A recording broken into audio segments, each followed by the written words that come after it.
Jelang Pekan Olahraga Provinsi Porprov Bali ke-16, di mana kontingen Kabupaten Buleleng mengirim sebanyak 663 atlet terpilih mewakili Kabupaten Buleleng, serta ofisial yang total mencapai 911 orang untuk maju pada Porprov tahun ini.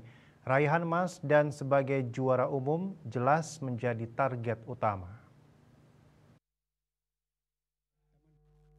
Berkutat soal peringkat, tapi kita terus gemakan, kita terus gelorakan bagaimana kita meraih medali emas yang lebih banyak dari 2 tahun sebelumnya. Sementara atlet dari cabur bulu tangkis Iputu Aditya Pratama mengungkapkan dari banyaknya atlet bulu tangkis yang mengikuti seleksi, terpilih 11 orang yang akan maju menuju Porprov. Ia menyebut para atlet diharapkan tetap siap jika akan bertanding di nomor tunggal ataupun ganda.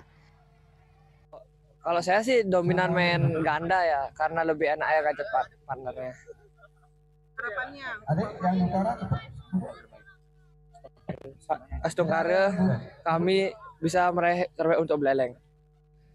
Untuk mengobarkan semangat, seluruh atlet akan mendapatkan uang saku selama mengikuti TC dari Mei sampai September 2025 sebesar Rp1.875.000 per bulan dan didaftarkan asuransi ketenagakerjaan.